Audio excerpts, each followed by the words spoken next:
In the past 3 videos in this series, I have discussed the story of the Boers, from the early settlement of the South African Cape, the Great Trek, and then in this past video, the First Boer War, where they cemented their sovereignty on the continent.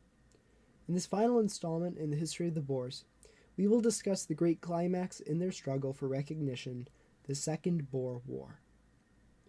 In 1886, 5 years after the end of the First Boer War, a large gold field was discovered near the capital of the Transvaal, Pretoria.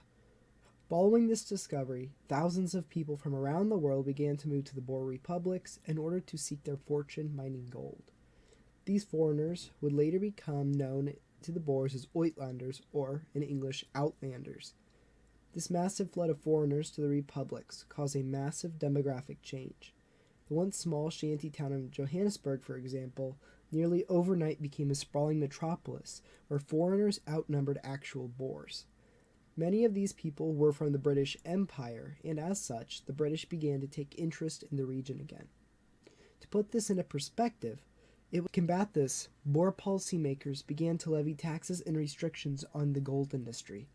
These taxes made the Uitlanders mad because their money was being used on projects that only helped the native Boer population and not them.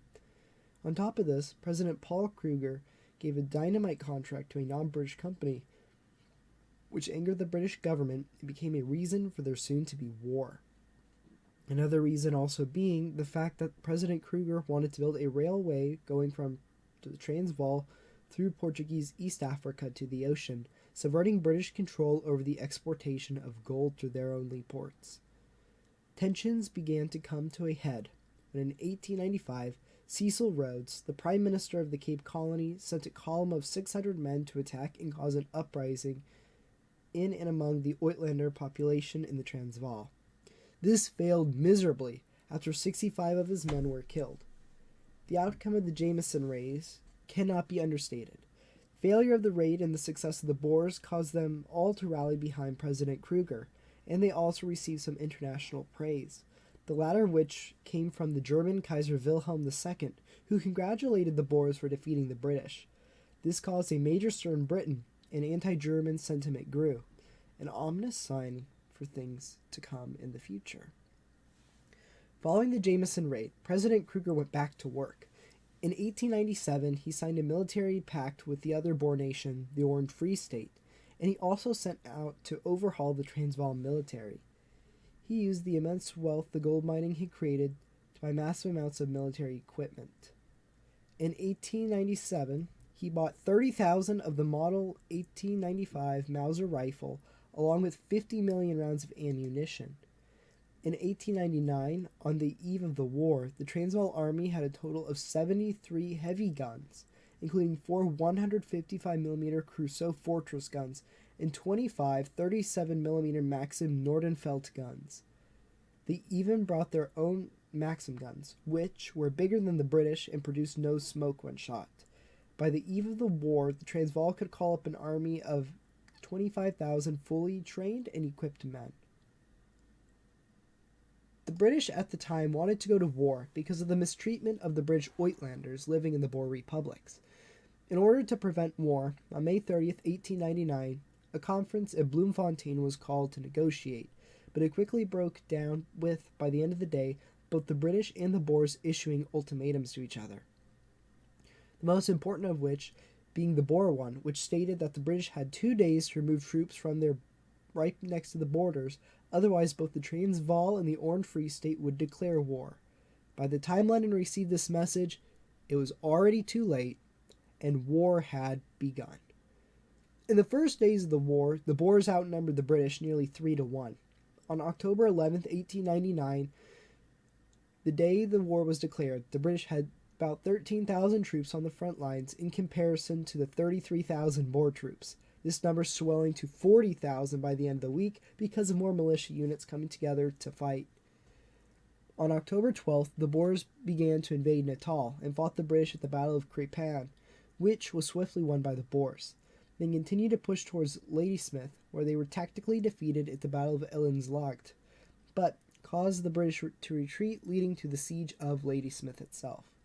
On October 13th, a British force of 1,200 men were defeated by 6,000 Boers, and they proceeded to lay siege to Mafeking. A final third Boer force of 7,500 men laid siege to Kimberley. The status quo like this would be kept up till in December, when the British tried to relieve all three of these sieges. The resulting infamous Black Week of the British Army should already paint a picture of how poorly this is about to go.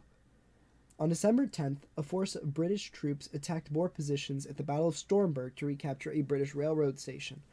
This ended with 135 killed and 600 captured. The very next day, on December 11th, 14,000 British troops attacked the Boers during the Battle of Magersfontein in order to relieve the garrison at Kimberley and Mafeking. This ended with 120 British killed and 690 wounded, and both of those sieges kept on going. The apex of these defeats occurred at the Battle of Colenso, when, on December 15th, a force of 8,000 Boers defeated 21,000 British who tried to cross a river, resulting in 145 dead and 1,200 missing or wounded, and resulting in the Boers capturing 10 heavy guns and much ammunition. In January of 1900, the British had had enough. They sent over 180,000 troops overseas, their largest deployment ever up to that point in time. While it has at first started off very poorly with a major British defeat at the Battle of Spion Kop, the British soon turned their favor around. On February 10th, the British outflanked and defeated the Boers defending Magersfontein, which opened up the British for two more successful battles on February 14th and 15th, the latter of which relieved the city of Kimberley. At the Battle of Petersburg, which lasted 10 days, from February 17th to the 27th, 4,000 Boers were forced to surrender. A day later, on the 28th, the British relieved Ladysmith, albeit with taking 7,000 casualties. More bad news occurred when 3 months later the British retook Mafeking and on May the 18th annexed the Orange Free State. With one opponent defeated, the British continued to press into Transvaal. On June 5th, Pretoria was captured, and the remaining Boer forces were driven to the far reaches of the country, and the Boer government was forced into exile into Portuguese East Africa. This, however, by no means meant that the war was over. General Botha and his devoted Boers swore to continue on a guerrilla campaign. For the rest of the war, the British began to build defensive structures, such as blockhouses, to control areas where Boer raiding was still going on. They used 50,000 men to garrison these areas, which was in contrast to the still 30,000 Boers who were fighting in the guerrilla part of this war. To combat the guerrilla tactics, the British began a scorched earth policy, where they would burn and destroy areas where Boer commando units were receiving supplies.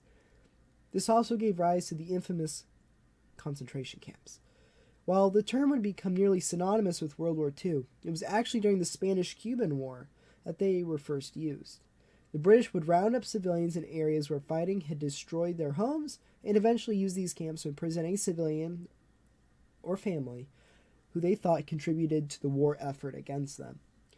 By the end of the war, 26,000 women and children had died because of the camp and the poor conditions and disease inside each and every one of them.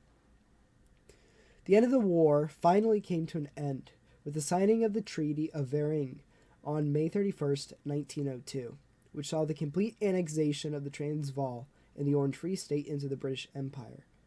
The Boers were given money to rebuild and were promised limited self-government, which came to fruition in 1906 and 1907. The last and final outcome of this was the full creation of the Union of South Africa in 1910, when both former Boer republics were incorporated into this country. In total, 347,000 British soldiers and 47,000 Boers fought in the war. The British suffered 22,092 killed and 22,828 wounded, while the Boers suffered 6,189 killed. However, the worst statistic in this is the 46,370 civilians who were casualties of the war. The war is also economically devastating to the area, an estimated cost for the British government being a modern-day 202 million British pounds. Yet, the most important impact of the war can be seen in the creation of the social conditions in which apartheid could later come to power during South Africa in 1948. Another thing that isn't really talked too much about this war is what it had on the impact of British politics at the time. When the new elections in 1906 occurred, the Conservative Party, which had been very big advocates for this war, ended up losing the most seats they ever had before, and began to shape British politics that would reflect during the time of the First World War. Also, earlier mentioned was the German contribution to stoking the flames of war, and that also did not help when anti-German sentiment popped up in the UK. All in all, the Boer War was a great example of what would happen later on with World War I, especially in terms of defensive warfare. The fact that 47,000 Boers could hold off 347,000 British soldiers, granted, not all at once, but there were multiple battles that you could see where a small force of Boers, such as 8,000 Boers defeating 21,000 British, where that helped. And that was because of the strong influence of defensive-style warfare. The Boer Wars, along with the Russo-Japanese War that would happen a little later on, would be great ways to show the world about what could happen with defensive warfare